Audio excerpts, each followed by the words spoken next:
Good morning after everyone. Welcome to the session on devolution of transport in the North, unlocking development to support regional growth and wider connectivity. My name's Justin Moss. I work for Gleeds as the rail director. Gleeds have been going for around 150 years, working across the built environment, mobility sector and energy sector. It's no secret that transport is more than just getting from A to B. It's about unlocking opportunity, connecting people to jobs, skills, healthcare, leisure, and each other. For the North, devolution of transport powers is one of the biggest levers we have to drive regional growth, rebalance the economy, and improve everyday lives. So I've got a fantastic panel of speakers today. We've got Andrew Dixon, who's the head of High Speed Rail at Manchester City Council, Helen Ellerington, who's the head of Transport Policy at West Yorkshire Combined Authority, and Katie Ingham, who's the Commercial Director for North and West Yorkshire at First Bus, which I'll bring them into talk in a minute. So together they represent an interplay between operators, local government and policy. So the three pillars will shape the future of Northern transport. So firstly, Andrew, do you want to introduce yourself and give a bit of an overview? Thank you very much, Justin. Good morning to everyone and thanks for having me. My name's Andrew Dixon. As Justin said, I'm the head of High Speed Rail for Manchester City Council. I've been working there for the past 5 years, but I have a background in rail for over 20 years, working across a breadth of operators such as Metrolink, working for Network Rail, and now working for the local council. So for me, when we talk about the role of transport in driving development across the North, I think it's important to step back and recognise that transport isn't just about movement.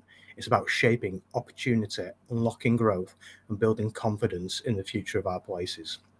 And that's really what I'd like to cover today. First, where the pipeline of projects gives us the biggest opportunities. Second, what devolution means for delivery. And third, how we maximise economic potential through connectivity. So across the North, there's a strong pipeline of projects at the moment, the big one being the Trans-Pennine route upgrade. And obviously now we've got, hopefully announced very shortly, Northern Powerhouse Rail that's linked into the Liverpool and Manchester railway line, alongside a lot of major station transformations, one that we see with TIU at the moment, with Huddersfield, and hopefully we should see something shortly going on at Leeds as well. But for me, the most significant opportunity for Greater Manchester, in my view, is the underground station potential at Manchester Piccadilly. Why? Because it's not just another infrastructure project, it's the critical node that makes the rest of the network work. Without it, bottlenecks will remain, congestion will grow, and we'll still be trying to squeeze through 21st century demand through Victorian layout. This has been an issue for Manchester for many years, notably a few years ago we had the platforms 15 and 16 that were on the cards that were never delivered for the city, which continues to be a constraining feature for the whole of the northern network along the Castlefield corridor. With it, we unlock capacity across the north. We improve reliability and create a transport hub that connects high-speed, regional and local services with Metrolink, buses, cycling and walking. And crucially, the underground station doesn't just fix trains, it unlocks the future of the city. So when we've looked at this across the whole of Greater Manchester, we think that this will create 13,000 new homes, 40,000 new jobs, and over 1 million square feet of commercial space across Greater Manchester. That is the scale of the prize. Piccadilly Underground isn't just a transport scheme, it's an economic growth engine. So the second question is then about devolution. So Greater Manchester has just agreed a couple of years ago its Trailblazer deal with the government, which gives us more powers over transport, housing, skills and regeneration, and crucially, a single long-term financial settlement instead of dozens of short-term funding pots. For transport, for us, that means two things. Firstly, we can integrate infrastructure with place. We're not building lines or stations in isolation. We're aligning them with new housing, new skills programs and new commercial districts. Second, we can then plan with certainty. We know we have that funding framework for years ahead, and you can take long-term decisions on that, which has been one of the bedrocks of what Manchester has built its success on over the last 20 years, and not just patch up compromise. Not just patch up compromise. Sorry, I need some water. Not just patch up compromises with small projects across the city. So devolution for us really matters. It gives us the ability to deliver transport schemes that are anchored in local priorities and designed for long-term impact. And I'd argue that the Piccadilly Underground Station is the litmus test for this. Can we, as a devolved city region, take the powers and the responsibilities we've been given and use them to deliver a scheme that will not just transform Manchester, but the wider north? So then going on to the third question that we've been posed about connectivity. So connectivity isn't just about speed. It's about creating a system that's reliable, seamless, and easy to use across all modes. That's the vision of the B network: buses, metroing, local rail, cycling, walking, active travel, designed as one joined up system. If we can get this right, we don't just make journeys smoother, we make it easier for people to access jobs, education, and services. That spreads opportunity more evenly, reduces reliance on cars, and helps deliver our net zero ambitions. And once again, it comes back to Piccadilly Underground being central to this. It's a linchpin where we have our multimodal connections. That will be the hub linking high-speed services, Northern Powerhouse rail services, local commuter services, regional services, Metrolink, rail, bus, and active travel, all in one place. It's a hub that can drive regeneration, attract investment, and anchor Manchester's role as a global city for the next century. So just to generally sum up, for me, that pipeline gives us huge opportunities, but Piccadilly Underground is the one that will truly unlock growth, not just for Manchester, but the wider north. Devolution also gives us the powers and the certainty to deliver schemes that are locally led, integrated with regeneration, and key, future-proofed. Multimodal connectivity is the way that we turn transport projects into economic transformation, joining rail, tram, bus, active travel, so the system works for people and businesses. We need to build this once, and we need to build it right. We need to unlock 13,000 homes, 40,000 jobs, and 1 million square feet of commercial space, while creating transport backbone that the north needs for the centuries ahead. That's the opportunity in front of us. I hope you're happy to hear that, and it's one that I'm happy to share further, and it's one we can't afford to miss. Thank you very much. Brilliant, thank you, Andrew. And just for those that are online as well, I forgot to say around questions, there is a question panels if you want to raise the questions while we're talking, and then we'll come to a Q&A session at the end. So that was really interesting to hear about Manchester. Helen, do you want to talk around the West Yorkshire Combined Authorities? Obviously, looking at some of those policies that you're looking at the moment, and the scheme that's being looked at between Bradford and Leeds. Brilliant. Thank you, Justin. Hello, everybody. I'm Helen Elton. I'm Head of Transport Policy at West Yorkshire Combined Authority. I'm assuming there are some slides supporting this. Yeah, thank you. Thank you, Maxime. Thank you. So this is a great conversation to be having at the moment. There is a lot going on in West Yorkshire. It's an exciting time to be in West Yorkshire, but also the context is there as well around devolution. So I just wanted to give everybody a bit more of an understanding of West Yorkshire at the moment and what we're kind of dealing with, if you like, that helps set some of this context and why we're doing what we're doing. We are a large metropolitan area, but we have both city and very, very dense city urban areas, but also some large rural areas as well. So we have a full mix of geography across our region, which brings a number of challenges in itself. But we also have a large economy, over £60 billion GVA, and a significant university coverage. So over, now the number's actually low, so it's over about 36,000 graduates annually from the region. Across 7 universities. So we have a rich opportunity in terms of young individuals coming through, but also a sizable economy. And as a combined authority, we've been on a journey, an evolution through devolution, and our devolution deal started in 2020. So obviously Andrew's just talking about the trailblazing. We followed behind with an elected mayor, the Mayor Tracy Brabin, from 2021. And this provided a real focus for prioritising West Yorkshire with a clear kind of mission on what is needed across our region. So Along with that, and following and through that period of evolution, the 5-year capital settlement of funding with supported revenue has enabled a much better and cohesive approach to developing projects and programmes for transport and other areas of delivery across our region. This really, and as Andrew was just saying, this has really enabled a focus on place.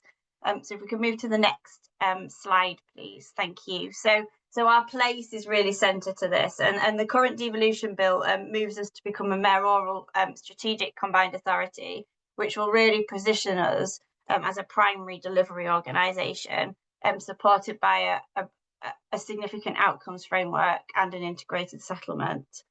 This is where the context of place is really important, because we will be entering an integrated settlement from April next year, which will enable us to provide a greater level of flexibility locally to focus on funding and our priorities aligned to our outcomes framework. So our local growth plan was published in December last year, and we will come round with a fuller statutory version following guidance from government.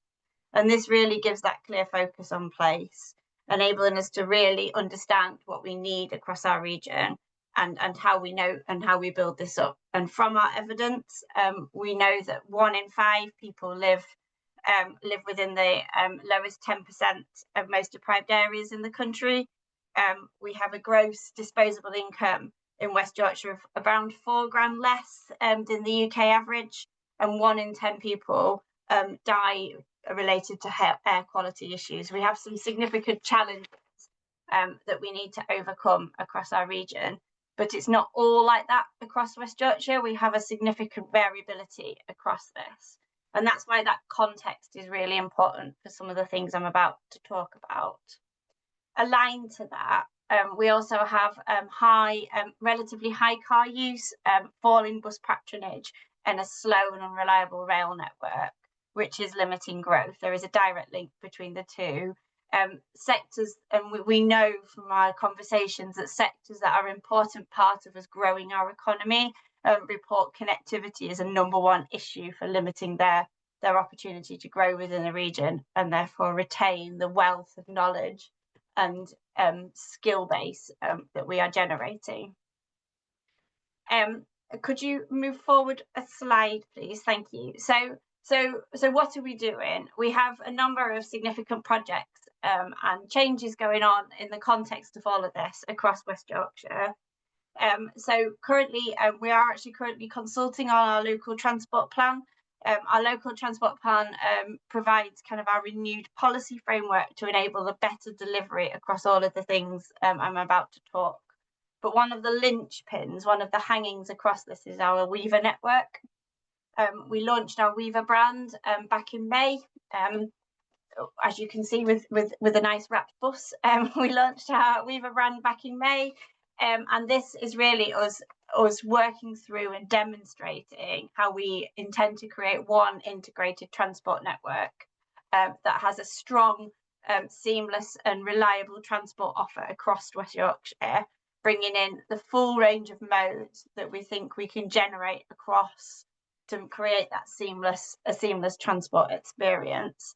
So all of our focus, all of our transport projects are under the guise of working together to build our Weaver network. If we could go forward one, please. So this then sets a vision for our Weaver network. We have been through the recent spending review and confirmed that our Transport for City Regions funding, so our next 5-year settlement, will enable us to deliver a further 2.112 billion across West Yorkshire that helps on our capital programme. So this brings in our programme for mass transit, which I will come on to, and a number of other improvements across the region, from new bus lanes, more bus lanes, better connection through active travel, and a whole package of community door-to-door interventions that allow us to make it easier for people to move across the region. If we go to the next slide, please. So how are we making this happen? We're making this happen through three structural changes, if you like. We're working with government through GBR, Great British Railways, around a programme for rail reform, which will come through further over the coming years. But right now, our two main programmes are bringing buses back into public control and mass transit. So the first on that, we took a decision in March last year to bring buses back into public control, and we'll have all services in West Yorkshire operating under contract by middle of 2028. This enables us to really link together through our Weaver brand, our ability to do the network, the fares, the ticketing, and really kind of give that one inclusive offer across for the customer. And then second on that, if you could move forward a slide, please. Thank you. And then secondly, our programme for mass transit. We will be consulting next year on a preferred route for this, but we in last year consulted on a number of options for routes for delivery of our mass transit. We intend to focus on a tram between Leeds and Bradford and a second line within Leeds down to the White Rose. Both of these lines really build upon all of the benefits and the place that we're talking through earlier to really harness some of those benefits. This is the area where we can get the greatest level of economic agglomeration from delivering transport infrastructure across this region, and really harness those benefits for movements between Leeds and Bradford via all modes. So we are looking to starting to have spades in the ground in 2028 to enable delivery through the early part of 2030, through to having future phases on the back of that. So I'll leave that there. There's a whole host of information behind all of this, but in high level terms, that's really where we are on some of our core programmes. Brilliant. Thank you very much, Helen. Good to see the plans coming along. So I'll introduce Kaylee then, who's on First Bus. Do you want to just give yourself the introduction before going into, I think you've got some slides coming up as well, but from an operator's point of view, it'd be interesting to hear, obviously with B and Weaver being taken in-house sort of thing, how does that affect? Absolutely, thank you. Thanks for having me. It's great to be here. So as Justin mentioned at the start of the call, I'm the Commercial Director for First Bus North and West Yorkshire. That's part of First Bus nationally and part of First Group across both our bus and our rail operations. So within my remit, I do work on the bus side, and I'm going to give some focus to bus today. I'm conscious we've got esteemed rail colleagues on the call, so I think they can absolutely do their bit on the rail side. Within my remit, within North and West Yorkshire, I actually work very closely with some of Helen's teams at the West Yorkshire Combined Authority, and also with colleagues at the York and North Yorkshire Combined Authority to deliver bus services into communities across West and North Yorkshire. So I'm accountable specifically within the team that does this at First Bus within this region. I'm accountable for commercial strategy and planning, for revenue, for our driver duties, contract management, marketing activity, and stakeholder relationships. And separate to my day job, I work across diversity and projects associated with violence against women and girls for entities such as Women in Bus and Coach and Women in Transport. And I do that because those are topics that are really close to my heart, but I believe both of them to be extremely critical to the future of transport, irrespective of the model that's deployed within the relevant geography. So I believe Maxine, who's hosting us from a slides perspective, has got my slides up, which is great to see. So Maxine, if you can just skip forward a slide or two for me. So I've done a little bit about me, and if we just touch a little bit more about First Bus nationally, because I've done the regional piece there. So a bit about First Bus then. As I've mentioned, part of First Group, we are a market leader across transport, both bus and rail. As I've mentioned, I will focus today on bus. And on that bus side of the business that we run, we host 1.5 million customers a day on our buses nationally, and that's a staggering amount of customer journeys each year, and a huge focus for us in ensuring that those journeys are delivered adequately from now into the future has been our focus on decarbonisation. So it's mentioned here we are currently about 20% zero emission across our 6,000 buses and coaches nationally. But by 2035, First Bus will be entirely zero emission at the tailpipe across our whole fleet. So we've worked closely with authorities such as the West Yorkshire Combined Authority, where Helen works to deliver some of these decarbonisation projects, with support from the Zebra programme, for example, but also First Bus has independently invested within decarbonisation projects nationally, recognising the importance of decarbonising our fleet for the communities that we serve. So beyond decarbonising the fleet, we've got projects that some on the webinar may be aware of, such as First Charge, which is referenced just at the bottom of this slide, which is where we share our depot infrastructure, our charging infrastructure with third parties, whether that be public or local and national businesses, essentially to enable them to also improve and enhance their environmental credentials. And so this is an example of where First Bus is going beyond the bus to deliver for the communities within which we operate. So in terms of why we're here, what are we here to do? If we can just skip on to the next slide, it's got one quote on it. And I love this quote because I think it says everything that we need to say about bus in terms of its impact on our communities. So this was a quote within an exploration workshop around our brand and how we evolve our brand and ensure that it continues, and the ethos of how we work every day continues to be what we need it to be for our customers. And we invited a lot of frontline staff, drivers, engineers, and also some of our more behind the scenes head office staff to many workshops in 2023. And this quote has stuck with the teams within our business, and we come back to it time and time again because I think it sums up everything that is connectivity at its core in terms of public transport, and it captures the essence of how bus in particular serves the community, and recognising that a double-decker bus can take about 75 cars off the road. So the power of bus is not always recognised, but should be. And this quote, I think, really sums that up, that cars move people, buses move society. So I'm just conscious that we were here today to talk about devolution, so not just the impact of bus, but specifically the impact of public transport within the environment that we're navigating today in terms of devolution. So if we can just go on to the next slide for me, thank you. So we are pleased to see devolution taking hold in the north, and at First Bus we recognise the impact it can have on delivering outcomes that matter for customers.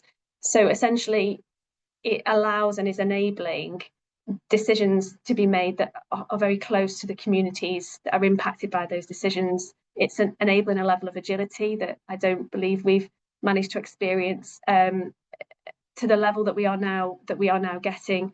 It's supporting enhanced collaboration, very targeted investment.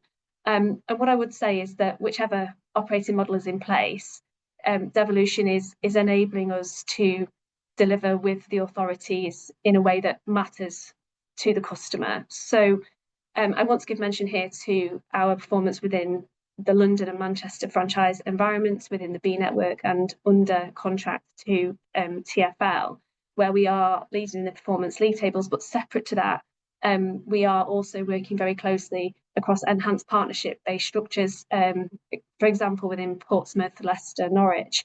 And just to pull out a Portsmouth-based example, bus trips have risen by 41% since 2022, based on collaboration and local targeted investment, speed of delivery. So this is where the sort of bringing the power of devolution and bringing the support and the collaboration of operator and authority together is really having impactful outcomes for customers.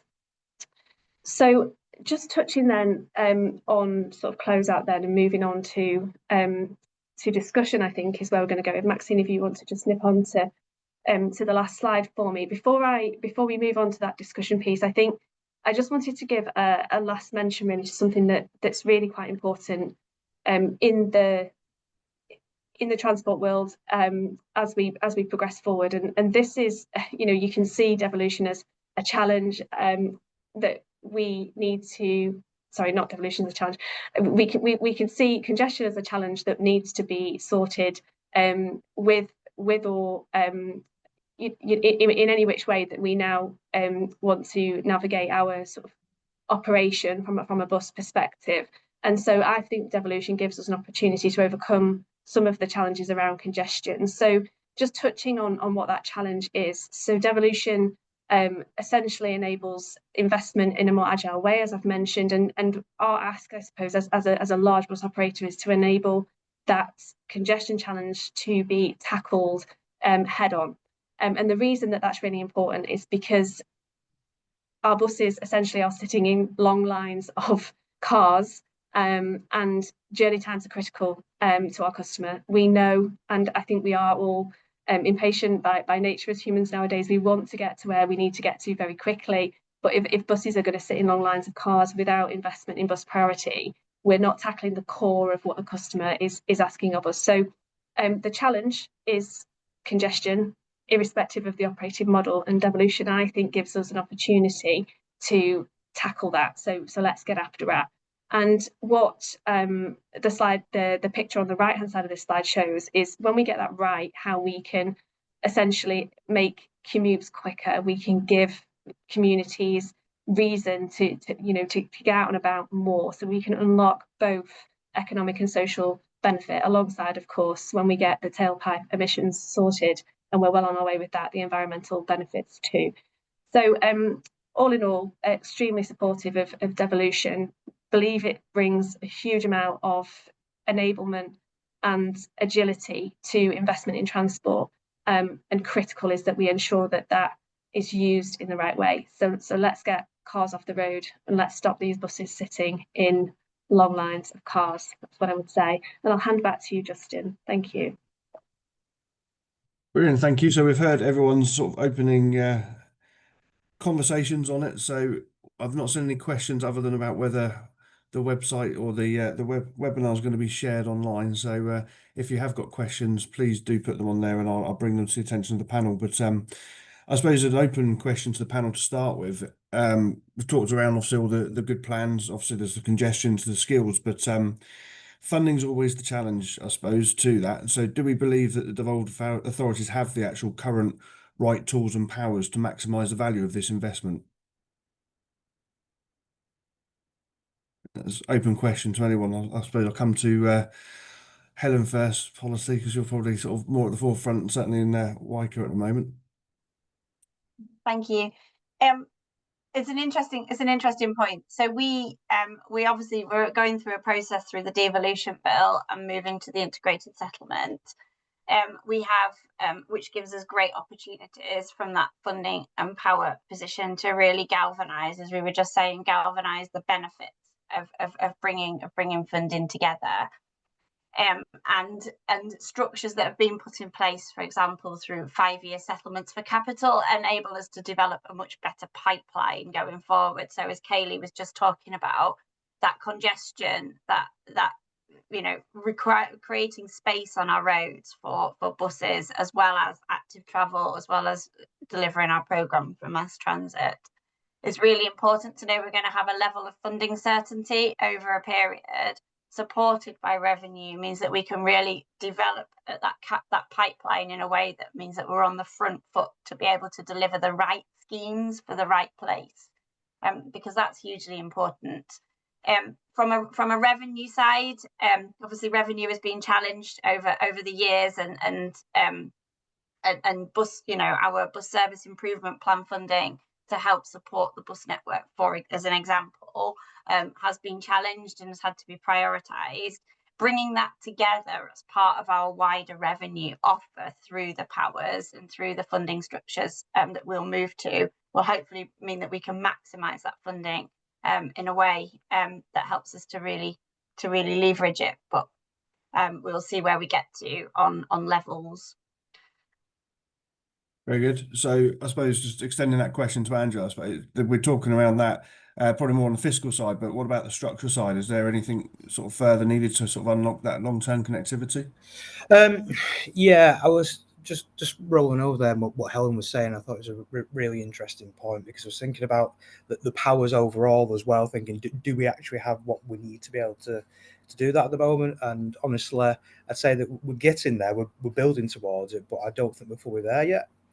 I was thinking mainly along the lines of that we do have all this congestion in the city, and we've got obviously long lines in traffic and buses stuck in it. But it's not just about fixing the traffic; it's about also fixing the different mode of transport. So then I start to think about things like the B network and thinking how we've got the how we're going to be bringing in integrated ticketing for GM overall. And that's something that we want to be bringing in as part of GBR. Well, GBR want to bring that in as well. And I think there's a bit of a conflict there with the integrated ticketing for GBR and what we want to do with the BU network, which I think is really a pioneering piece of work. But it's a case of trying to get those people out of the cars and onto different modes. And in order to be able to do that, we need to be able to provide them with a reliable other alternative other than the car. So we then start to think about, let's use rail. So one of the big things that I take away as an example, we've got there's a place in Salford called Eccles, and that's got a population of around about 45,000, I think, which is quite significant, and it has direct rail connections to Manchester Piccadilly and to Manchester Victoria. Manchester Victoria to being to the north of the city and Piccadilly to the south.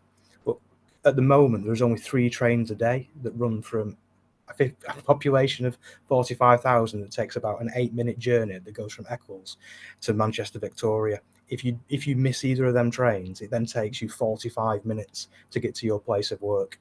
And for me, in this day and age, that's just completely unacceptable. The lines there, it's just we can't use it because it's so full of other trains taking up all them paths. So for me, it's a case of, well, this is why we need these devolution, why we need these powers to be able to go, right, well, actually, we want to be able to structure our railway timetable so those people in Eccles no longer feel the need that they have to get into their car to drive to Manchester, to sit in the traffic with buses. They've got an alternative to be able to get into the city. So for me, yeah, I feel like we sort of do have the infrastructure there, but there's just not the capacity on it. So there's one of 2 ways to be able to do that. You either have to take some of the trains off, or you have to build new bits of strategic infrastructure, which is obviously then leading into Northern Powerhouse Rail, underground stations, Trans-Pennine route upgrade, etc. So yeah, I feel, Matt, personally at the moment that I don't think we do have what we need, but I think we're definitely got the stepping stones on the way there, and hopefully 2030, etc., we might see something. But the Trailblazer deal that we've got, I think it's been a real boon for us.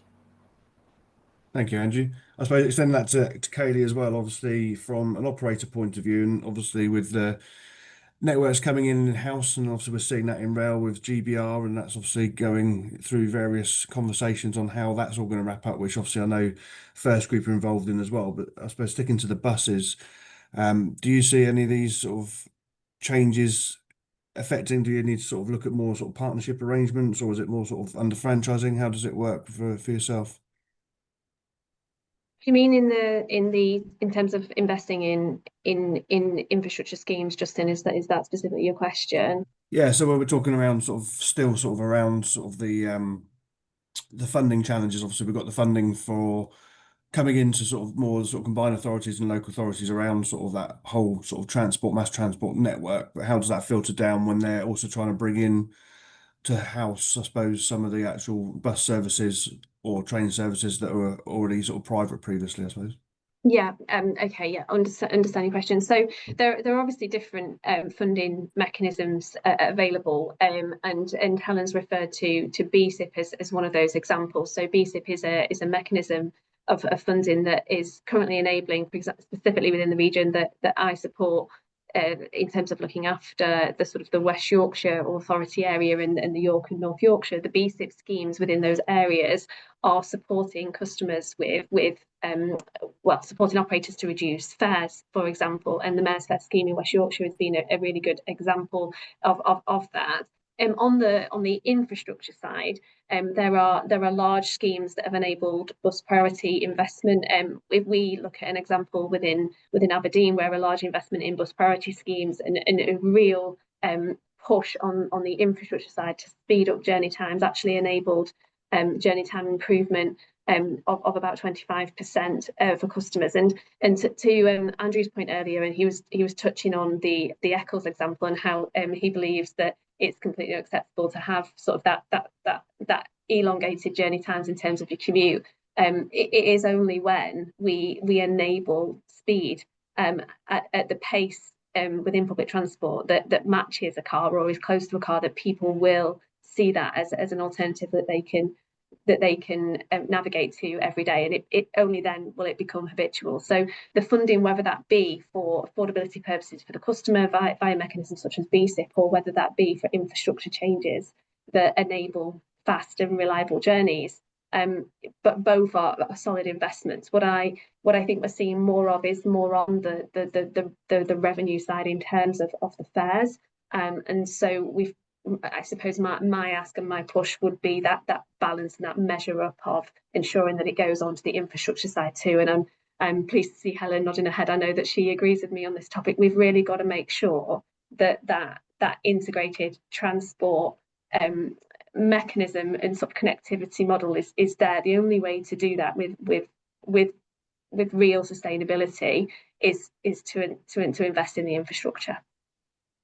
Very good. And we've got a question online. I'll bring that in a second. But I suppose with all of that, obviously we're talking around, well, I'm based in North Yorkshire. I work in West Yorkshire and I travel over to Manchester quite a lot as well. So I've sort of used all of it, but some of I suppose the infrastructure that's there, well, you've used the example of Eccles, but I know certainly sort of getting around some of the smaller towns, they not necessarily have the capacity for the space to be able to put maybe other lanes in or put a small railway in there. But I suppose that brings in sort of that question around how Northern Powerhouse Rail should be or could be delivered to complement devolved transport across the whole of the North.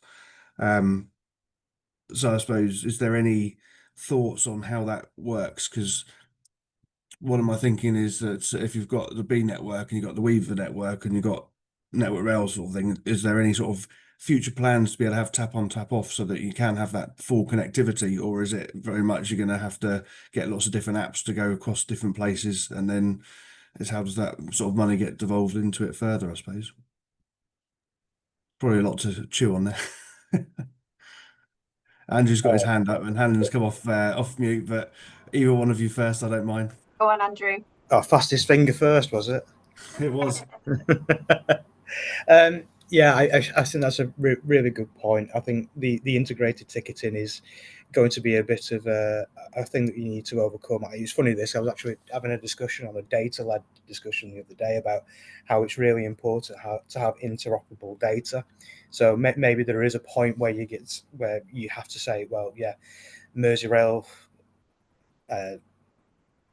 B network or Weaver network, maybe it's a case of that actually we need to have that interoperable data to be able to talk to different systems and say that yes, yeah, maybe they will work separately, but there will be holistically an overall system that brings that together, which maybe that's what that integrated sort of design needs to be for GBR, rather than creating their own system. Maybe they just need to bring the existing systems together, because I think it would be a real shame, especially for ourselves, that we're putting so much effort into making sure that Manchester and GM wider does have integrated ticketing and does have that seamless journey. So you can, for example, get on your you can get on the tram at Ashton, you can tap off, you can then get on the bus up to somewhere in Bury, and you can then get the tram back into the city, or then you can go to Rochdale on the train.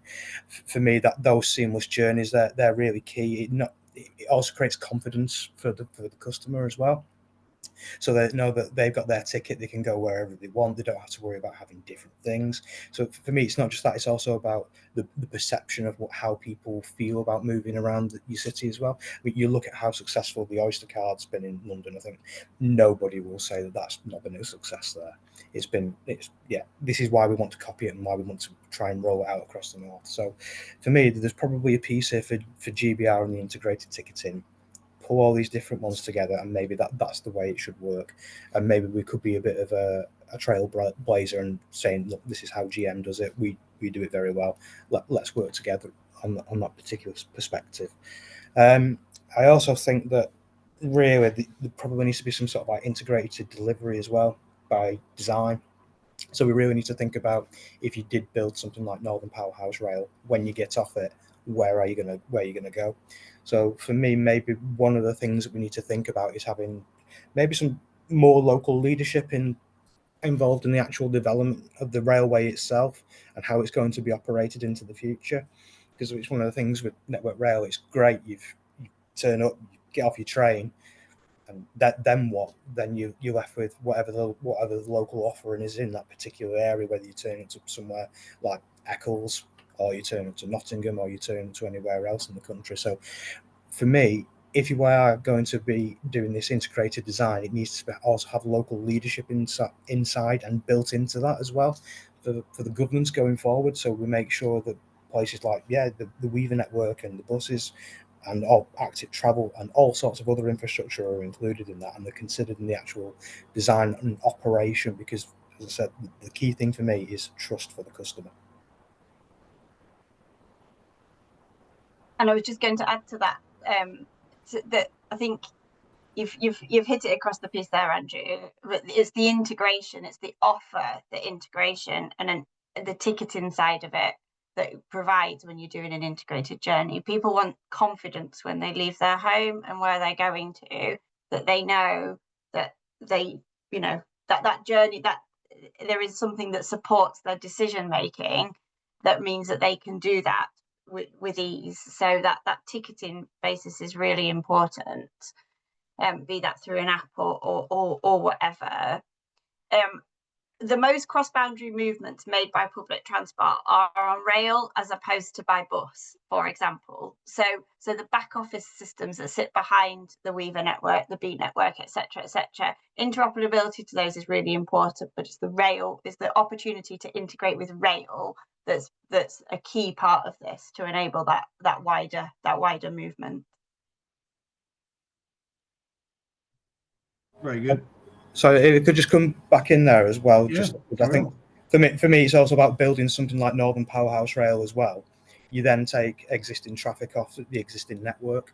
So for me, when talking about trust, one of the big things that I hear is that people just don't trust the network, even though it is actually operating quite well at the moment. It's actually quite reliable, but it just takes a long time for that trust to build back. But for me, you end up if you don't have that trust in your network, you end up losing your passengers, your customers over a long period of time. I'm a bit heartbroken by this, to be honest. So I've got a member of my team who lives in Southport, and he used to regularly get the train in every single day, and he's gone now and said, I just can't trust the trains anymore. He's just had a baby, so he needs to be home every day now. So he's got different priorities. So I understand that, but he's gone and said, I can't use the train anymore because I can't rely on it to be able to get back to see my son and put him to bed at night. And for me, that's something that he's then made a financial investment to buy a car. So we've then lost that person, not for like a 1 or 2 journeys or a month or so. He's bought a car. That's a serious financial commitment. So if we don't have people who have trust in the infrastructure, then we've got an issue where people will just stop using it, and they will take a long time to come back. So for me, this is why having something like the devolution deal is really important. So I said the places like Eccles or places like Southport, they don't end up in that situation because we can run and we can timetable local trains for people to make sure that people can get into the city to get to work, to go and see the families. For me, that's the most important point. It's the human element. We can run all the trains and all the buses we want, but at the end of the day, we're connecting people and businesses and trade, and people need the confidence in that. So yeah, I think it's just on that as well, that it's not just making sure that we have the integrated ticketing and people understand where they're going, but the infrastructure itself actually needs to operate correctly as well. Yeah, and I suppose adding to that as well is if you talk around sort of the whole system in London, it's very much on a map. People know where A to B is. I suppose when you're going across different combined authorities, different regions, and all that lot, is it a case if someone comes that don't come from the area, do they easily know how to get from one area to another as well? How do we sort of get that picture or sort of that signposting so that people are comfortable to use it if they're not from that area as well? I've written out 2 other things. I'm just conscious of time to get cut us off in about 15 minutes. We've all mentioned skills, and I think Andrew, you said about 40,000 jobs. I didn't count up all of the jobs that you had on there, Helen, around the slides you've got there. And obviously, I'm sure first bus and first group across them sort of work across all that lot. Skills, discuss. Obviously, we need a lot more of them. How do we get confidence to get people to want to come and join the industry? Do you want to start that, Kaylee? I know you may have some plans from the sort of the private side. Yeah, absolutely. I'm happy to jump in on this. So there's certainly challenges within skills across transport. Of course, I can talk a bit more confidently about that from a bus perspective. We have over the years as an industry suffered from driver shortages at points, and from a skills perspective. So not only are we, of course, needing to ensure that the pipeline of people coming through, that the funnel of people is there, that we've got enough volume of skilled individuals to operate day in, day out, but also as things are changing and evolving, such as the investment in decarbonisation, we've got to continuously work on what are the skill requirements, what are the talent requirements that we have at the base of our huge volume of people that we need to run this operation. So we do have across transport, specifically within bus and within the bus driver population, there is an ageing demographic there, and that is a concern I'm aware of for bus operators nationally. So there's a skills piece, which is how do we evolve to adapt to the new technologies that we are now running with and operating and bringing in more and more of, such as in the decarbonisation space. But there's also how do we ensure that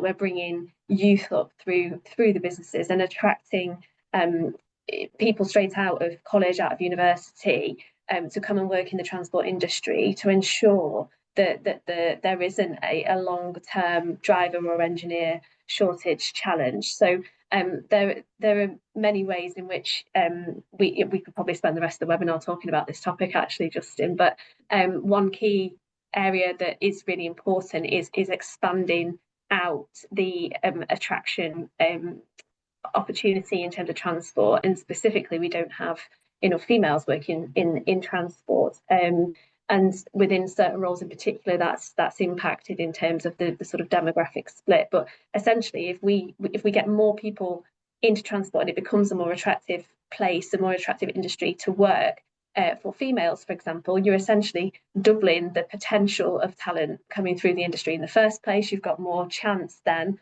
of ensuring that you can deliver the network day in, day out, whether that be rail, whether that be bus, whether it be other modes.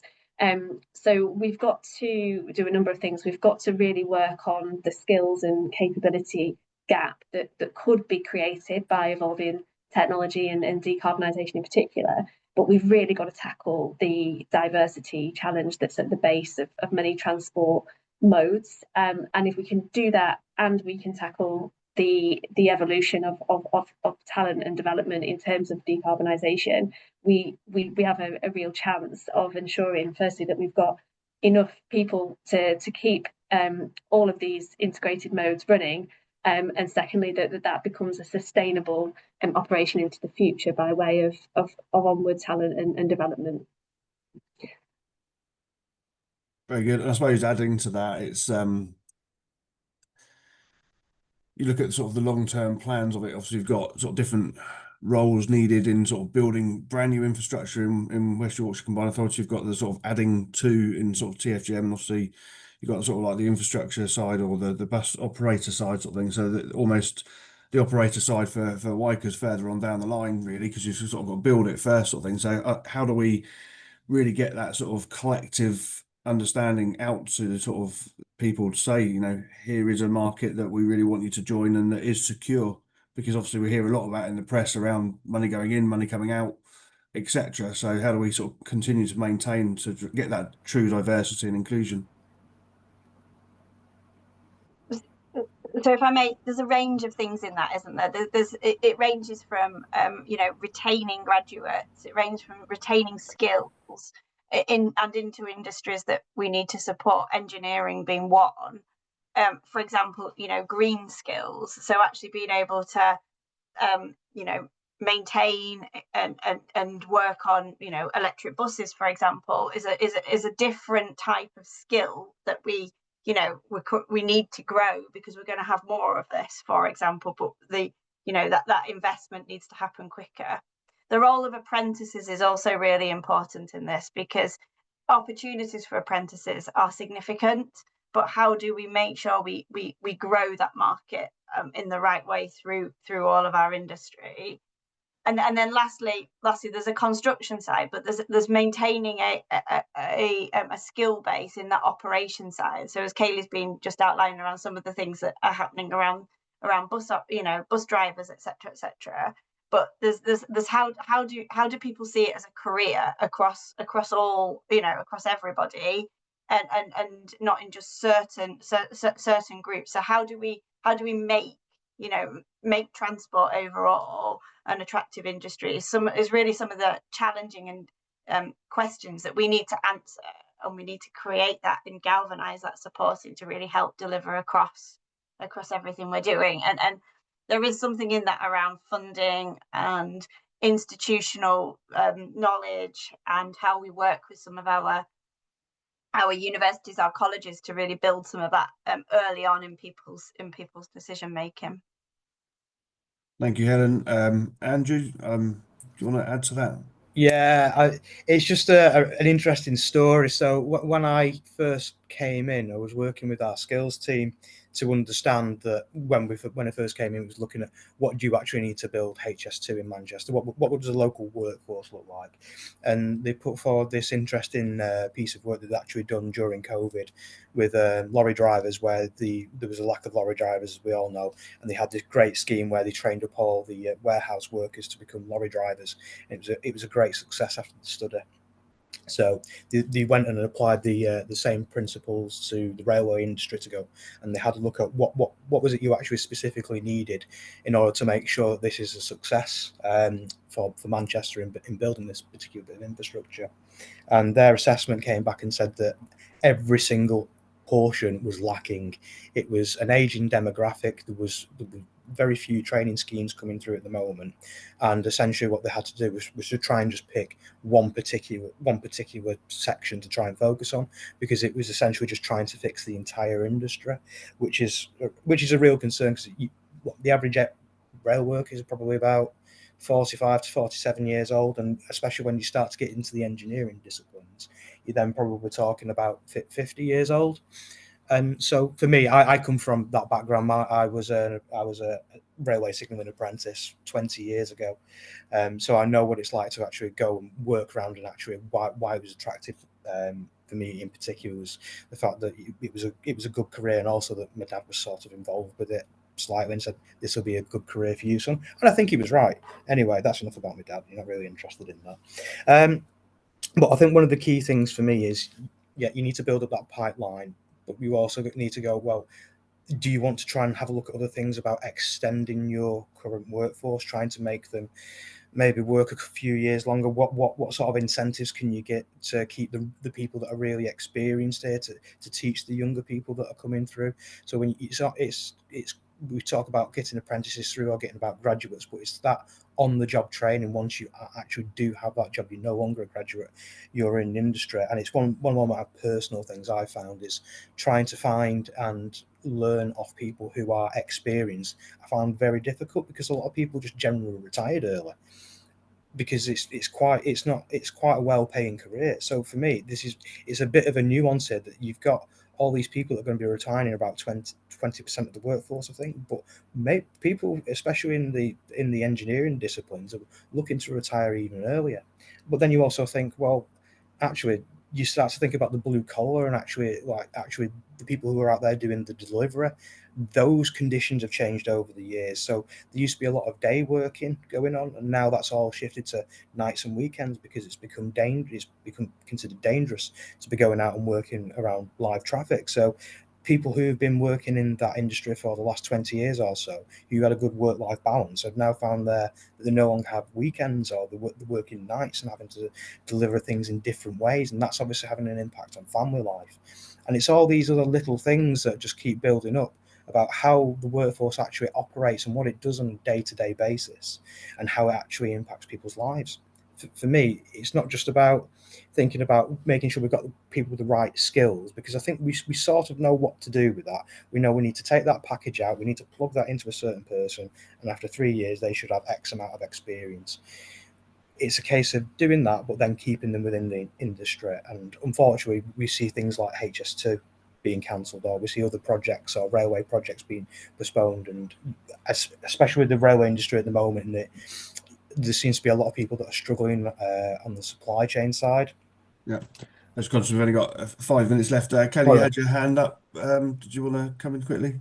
Yeah, I was just going to suggest some ways in which we can tackle some of the things that we've talked about here. So both in terms of the capability gap, in terms of how we're addressing that. So just by way of example, at First Bus, we opened a dedicated engineering academy in partnership with Receive College in Cheshire.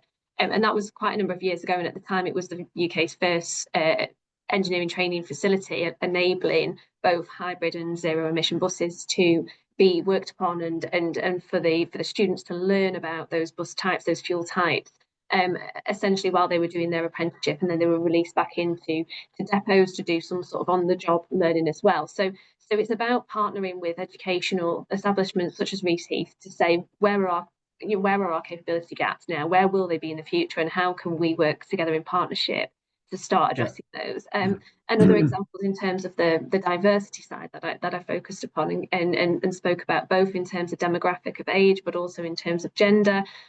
We've been doing quite a lot in terms of getting out to schools, local colleges, working with them to explain the potential of roles and the breadth of roles available across transport. And we've been doing visits and opportunity invites to our depots to give people a flavour of the working within bus, for example, and as part of the West Yorkshire Bus Alliance Youth Engagement Programme, delivering hands-on workshops and insight into sort of digital roles. So it's not just about sort of the depot role. So there's lots of ways we can tackle this stuff. I think we've just got to ensure that we're cracking on with it, because if we don't, we simply just won't have enough frontline operators in the future. So we are on with it as First Bus, and I know that other operators are following suit.